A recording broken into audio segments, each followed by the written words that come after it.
Timnas Indonesia akan menghadapi Korea Utara dalam laga perempat final Piala Asia U17. Pelatih Nova Arianto diprediksi akan menerapkan permainan berbeda di fase gugur ini. Garuda Muda akan menghadapi tim tangguh Korea Utara. Menyapu bersih kemenangan dalam fase grup menjadi modal dan menambah kepercayaan anak-anak asuhan Nova Arianto. Menghadapi kedisiplinan tim Korut, Coach Nova diprediksi menerapkan strategi berbeda dari pertandingan sebelumnya. Mereka bisa bermain dengan lepas, bermain dengan gembira, tidak perlu memikirkan hasil akhir. Saya rasa hasilnya justru akan positif. Jadi celah-celah yang bisa dimanfaatkan menurut saya adalah Korea ini memang bermainnya disiplin. Ini sangat berbeda dengan tim yang lain. Tetapi kalau Nova tepat menggunakan taktiknya, dugaan saya pakai 3-4-1 ya. Jadi lebih fokus ke menyerang karena memang tidak sekuat Korea Selatan. Tapi hati-hati, counter attack mereka juga sangat bagus, larinya juga cepat-cepat. Indonesia menjadi juara grup C dengan menyapu bersih kemenangan dari 3 laga, termasuk menang melawan tim kuat Korea Selatan. Sementara Korea Utara harus puas menjadi runner-up grup D setelah di laga terakhir fase grup ditahan imbang 2-2 oleh Oman. Laga perempat final Piala Asia U17, Indonesia melawan Korea Utara digelar Senin malam 14 April 2025. Saudara, malam nanti Timnas U17 berjuang mencetak sejarah untuk lolos ke semifinal Piala Asia U17. Lawannya Korea Utara. Pasukan Garuda Muda menantang Korut dengan status juara grup C. Apa yang patut jadi catatan agar pasukan Nova Arianto bisa melewati hadangan Korut? Kita ulas bersama analis sepak bola Wesley Hutagalung. Selamat pagi Bung Wesley. Selamat pagi, Mario. Terima kasih Bung sudah bergabung di Sapa Indonesia Pagi. Bung, kita langsung saja to the point. Di atas kertas Indonesia atau Korut yang malam ini bisa menang nih? Tergantung pendekatan game plan siapa yang berhasil membaca karakter gaya lawan dan memaksimalkan kekuatan sendiri. Karena ini hidup mati ya. Kesalahan udah gak ada ampun lagi. Berarti Indonesia masih punya peluang besar nih ya, sepertinya malam ini ya?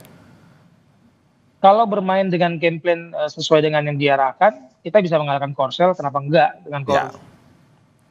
Ya, karena catatannya lawan Korsel yang 2 kali juara Piala Asia, apalagi lawan Korut yang kemarin runner up kalau di fase grup ini ya? Iya, kalau secara runner up posisi iya, karena saya melihat kemarin memang Korut juga tidak ingin bertemu Korsel ya, karena dia melepas. Mungkin di gol-gol terakhir melawan Oman itu yang buat mereka bertemu kita sebagai run up, tapi sebagai juara kan mereka pernah juara juga 2010-2014 dan di situ memperlihatkan usia muda itu bukan sebuah patokan sebuah negara besar bisa berprestasi, karena itu masih berproses terus anak-anak muda kita. Oke, Bung, kalau melihat Cywar sudah dilakukan dari pelatih Korea Utara, Taesong ini sudah lempar kata-kata bilang ya kami harus melemahkan keunggulan mereka. Mereka terdiri dari pertahanan yang solid dan serangan mematikan. Sudah dibaca nih oleh pelatih Korea Utara. Menurut Anda, Cywar seperti ini, analisis Anda, apakah memang benar yang dikatakan oleh pelatih Korea Utara? Atau sebenarnya ini semacam Cywar untuk melemahkan kepercayaan diri Indonesia aja? Analisis Anda seperti apa? Wajar ya, Bung Mario, setiap pelatih kepala itu akan memainkan strategi memperkuat kepercayaan diri timnya dan melemahkan lawan. Kalaupun kita baca, kalau kita nggak baca kan kita nggak tahu juga. Jadi biarkan saja tim Nova dan pemain fokus. Jadi saya sepakat ya, sosial media tidak ada lagi di dalam pertarungan ini. Anak-anak kita ada di kita jauh dari sosial media, nggak usah baca berita, fokus ke dalam taktik strategi yang disiapkan. Lalu di setiap tim itu kan ada tim analis. Nah, analis ini yang melihat, membaca, memperkuat kekuatan kita dan memaksimalkan kelemahan lawan. Nah, ini yang harus dibaca juga, karena dari 3 pertandingan saya membaca 3 gaya berbeda Korut ini juga kita perlihatkan dengan 3 gaya berbeda kita. Waktu melawan Iran, Korut itu bermain sangat baik dari sisi kiri, menyerang dari kiri terus, dan garis pertahanan mereka sangat ke depan. Lalu melawan Tajikistan, mereka bermain di sepertiga tengah lapangan dan menyerang dari kanan, beda lagi nih. Nah, ketika melawan Oman, garis pertahanan mereka benar-benar mengunci di tengah lapangan dengan garis menyerang mereka dari tengah. Itu kan 3 wajah berbeda dan kita juga perlihatkan 3 wajah berbeda ketika menghadapi Korsel, Yaman dan Uzbekistan. Oke, kalau dari apa yang disampaikan oleh pelatih Korea Utara ini kan sepertinya dia sudah membaca strategi permainan dari pelatih Timnas U17 Indonesia Nova Arianto. Kadang strateginya 3-4-3. kadang juga 5-4-1, di mana ditumpuk di belakang, mengandalkan serangan balik. Kalau menurut Anda, apakah dengan strategi seperti ini yang sering dilakukan oleh pelatih Novarianto, apakah perlu dilakukan juga melawan Korut, ataukah ada strategi baru, formulasi baru? Pasti setiap pertandingan itu akan berbeda game plan-nya, Aryo, bahwa setiap pertandingan gaya bermain. Saya hanya melihat Korsel dan Korut itu agak sama lah. Kalau kita bertahan ketika lawan menyerang build up serangan dari bawah, kita memang main 5-4-1, 5 pemain belakang. Tapi yang berbahaya adalah ketika pemain kita ini kan terlalu sering terburu-buru. Begitu kita menguasai bola, kita ingin sekali melepaskan bola cepat sekali ke daerah pertahanan lawan. Nah, ketika bola lepas dan kehilangan kontrol, mereka balik menyerang. Itu strategi organisasi dan struktur pertahanan kita nggak 5-4-1, belum siap. Itu yang kerap kita dimanfaatkan oleh Korea Selatan, dan saya yakin ini akan sudah dilihat oleh Korea Utara. Jadi kita harus bermain lebih sabar sehingga struktur organisasi pertahanan kita itu tidak berantakan. Oke, kalau kita melihat struktur pemainnya, misalkan di belakang untuk Indonesia sendiri ada Iputu Apriawan, Muhammad Al-Ghazani, dan Daniel Afrido, serta juga mungkin ada Fabrio Asgairawan dan juga Matthew Baker. Kalau menurut Anda dengan pertahanan seperti ini, apakah memungkinkan Indonesia dengan posisi 5-4-1 misalkan? Baik ketika bertahan dan mungkin juga bisa membantu penyerangan, atau gimana? Saya kalau melihat komposisi, mungkin kita melihat komposisi permainan lawan Korea Selatan. Tiga back, center back itu akan main dari awal. Kalau kita menyerang memakan formasi, ya menurut saya saya yakin 3-4-3 masih bisa, atau 3-4-1-2-1. Tapi dua pemain Evandra dan Nazril ini menjadi kunci di tengah. Ini yang tidak boleh main buru-buru nih. Tapi kalau kita main 5-4-1 sejak awal, itu sama saja dengan kita membiarkan area permainan kita, garis pertahanan kita itu terlalu ke bawah. Itu berbahaya. Capek loh Bung Mario untuk main terus-terusan diserang kayak Korsel, itu capek. Dan sedikit kesalahan kita akan dimanfaatkan oleh tim lawan. Apakah mungkin saja Korea Utara punya pemain lini depan, tengah ke depan yang mungkin saja jika kita bermain 5-4-1 yang bisa terus-menerus melakukan serangan yang kita perlu waspadai, atau gimana, Mas?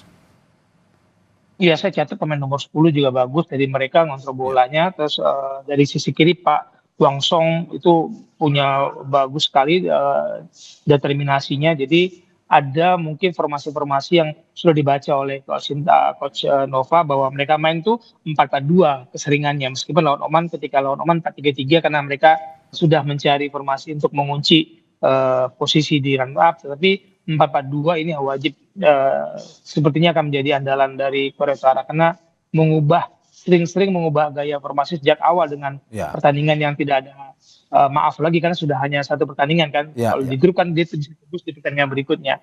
Ini sudah nggak ada maaf lagi. Saya pikir Korea Utara akan bermain 4-4-2 seperti di dua pertandingan awal mereka, dan terutama gaya main seperti melawan Tajikistan yang memang agresif sekali.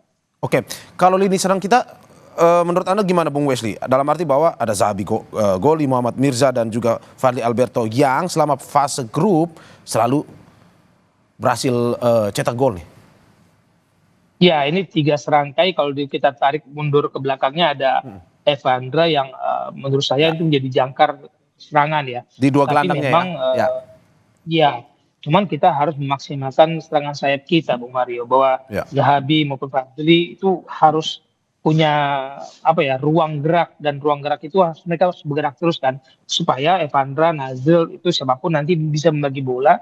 Karena kalau kita main menyerang dari tengah terus, kita punya kecepatan sayap, sayang kalau nggak dimaksimalkan. Dan kita tahu di 3 pertandingan sebelumnya Korea Utara juga sering sekali melakukan crossing. Jadi jangan biarkan pemain Korea Utara itu nyaman bermain di kedua sisi lapangan. Jadi kita harus menekan juga sehingga crossing mereka itu tidak membahayakan. Karena main dengan tekanan tinggi itu lama-lama kita melompat udah berat itu Bung Mario. Jadi crossing minimalisir, jangan dikasih terus crossing Korea Utara.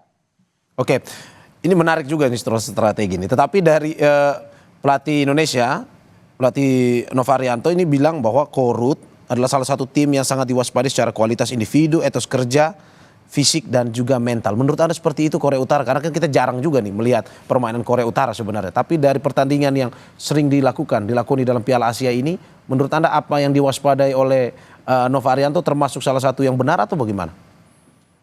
Iya, sepakat ya dengan pasti Coach Nova sudah melihat pertandingan Korea Utara dan Ya. gaya bermainnya tidak jauh berbeda dengan Korea Selatan, tapi bahkan lebih ngotot lagi. Postur tubuhnya kalau kita lihat lebih fisik, mereka lebih baik dalam duel-duel. Jadi itu sangat harus diantisipasi oleh tim analis kita bahwa di mana kekuatan lawan, di mana kelemahan lawan. Jadi kekuatan lawan kita persiapkan untuk diantisipasi, kelemahan lawan harus dieksploitasi. Nah itu gunanya tim analis dan saya melihat kita bisa punya kesempatan lah kalau sayap-sayap kita bergerak cepat dan punya ruang. Jadi akan lebih aman kalau kita memainkan bola di belakang lawan karena itu akan membuat kecepatan main kita lebih maksimal, bisa dioptimalkan. Oke, itu faktor teknis ya. Faktor non teknis seperti percaya diri karena menang terus, lawan Korea Selatan menang, apakah bisa juga menambah keinginan Indonesia untuk semakin menang malam ini? Harusnya kepercayaan diri sudah tumbuh Mario, tapi jangan sampai juga menjadi overconfidence atau blunder sehingga meruntuhkan semua strategi yang disiapkan pelatih. Itu berbahaya karena anak muda ini persoalannya adalah kan konsistensi, fokus. Pertandingan itu kan gampang terganggu, apalagi di dunia saat ini, dunia komunikasi begitu cepat di semua area kehidupan kita. Jadi kalau bisa tim ini fokus ke dalam pertandingan, fokus ke dalam game plan yang disiapkan oleh pelatih, percaya diri tinggi yang kita dapat itu kita sudah membuktikan kepada publik Asia bahwa Indonesia bukan lagi tim yang bisa dianggap remeh. Tapi itu nggak boleh berhenti di perempat final, harus jalan terus lah. Oke, Bung Wesley terakhir, melihat kemenangan yang terus terjadi di fase grup yang dilakukan oleh Novarianto, ini patut kita apresiasi bahwa Indonesia pertama kalinya nih untuk pertandingan internasional dia selama fase grup menang terus nih. Pendekatan seperti apa yang perlu dilakukan oleh Novarianto dan juga apa prediksi dari Bung Wesley selaku analis sepak bola malam ini pertandingan Indonesia versus Korea? Iya, kita harus apresiasi Coach Nova. Dia sudah melakoni 19 pertandingan sejak 2024 sampai masuk ke dalam Piala Asia. Ini kan sudah ada 19 pertandingan pemanasan dia coba, tambah 3 lagi di fase grup. Jadi apresiasi kita kepada federasi dan Coach Nova, mereka punya fondasi tim yang sangat baik. Jadi saya sih melihat tim ini punya potensi untuk mengejutkan Asia. Kita sudah meraih tiket Piala Dunia tapi belum cukup. Nah, rasa haus, rasa lapar itu yang tidak boleh berhenti, Bung Mario. Jadi ya kita berharap permainan seru, ketat, tapi sedikit saja detail-detail kecil saja harus kita maksimalkan karena kunci permainan lawan Korea Utara ini adalah detail-detail. Siapa yang bisa memaksimalkan kesalahan lawan, dia akan menang. Jadi saya berharap kita masih dapatlah skor tipis untuk mengalahkan Korea Utara. Skor tipisnya berapa? 1-0? Saya pikir 1-0. 1-0. Wah, ini semoga yang penting menang dulu kita ya.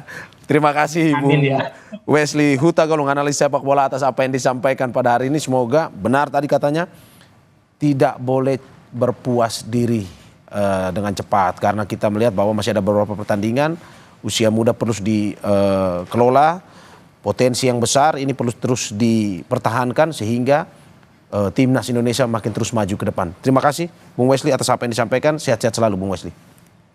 Sama-sama, terima kasih.